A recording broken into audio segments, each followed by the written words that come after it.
दोस्तों, OPS, NPS और UPS में से कौन सी है सबसे बेहतर योजना? सरकारी कर्मचारियों के लिए संसद से आई बड़ी अपडेट। जी हां दोस्तों, 1 अप्रैल 2025 से सरकारी कर्मचारियों के लिए यूनिफाइड पेंशन स्कीम को लागू करने के बाद अब राज्यसभा में कर्मचारियों के लिए सबसे बेहतर पेंशन योजना के बारे में वित्त मंत्रालय के द्वारा महत्वपूर्ण जानकारी दी गई है। तो आइए जान लेते हैं क्या है पूरी खबर।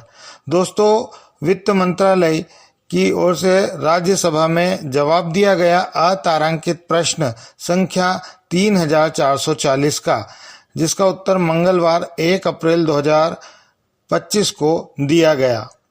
यूपीएस का ओपीएस तथा एनपीएस से अंतर।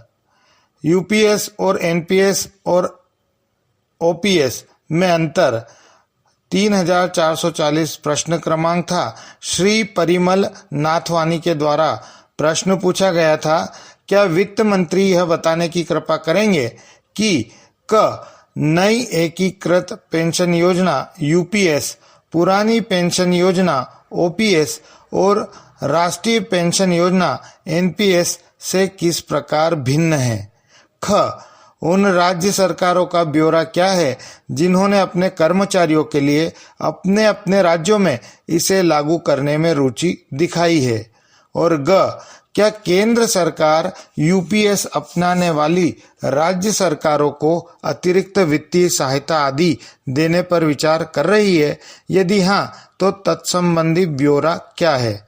अब इसका उत्तर जो दिया गया वित्त राज्य मंत्री श्री पंकज चौधरी के द्वारा दिया गया। जो प्रश्न था उसका जवाब दिया गया, एकीकृत पेंशन योजना यूपीएस को सरकार द्वारा 24 जनवरी 2025 को राष्ट्रीय पेंशन प्रणाली एनपीएस के तहत एक विकल्प के रूप में अधिसूचित किया गया है, जिसका उद्देश्य एनपीएस के तहत कवर किए गए केंद्र सरकार के कर्मचारियों को सेवानिवृत्ति के बाद सुनिश्चित मासिक भुगतान प्रदान करना है। यूपीएस एक पारिभाषिक अंशदान योजना है जिसमें परिभाषित लाभ के तत्व शामिल है। यह कर्मचारियों को सुनिश्चित भुगतान के लिए लागू अंशदान कर्मचारी और नियोक्ता दोनों की ओर से के नियमित और समय पर संचयन और निवेश पर निर्भर करता है। पुरानी पेंशन योजना एक परिभाषित लाभ गैर योगदान योजना है जो पूरी तरह से सरकार द्वारा वित्त पोषित है। यह उन केंद्र सरकार के कर्मचारियों पर लागू है जो 31 दिसंबर 2003 को या उससे पहले सेवा में शामिल हुए हैं। राष्ट्रीय पेंशन प्रणाली एनपीएस एक पारिभाषिक अंशदान आधारित योजना है जिसमें सेवानिवृत्ति के बाद के लाभों के लिए बाजार से जुड़े रिटर्न है। यह सशस्त्र बलों को छोड़कर केंद्र सरकार के उन कर्मचारियों पर लागू है जो 1 जनवरी 2004 को या उसके बाद सेवा में शामिल हुए हैं।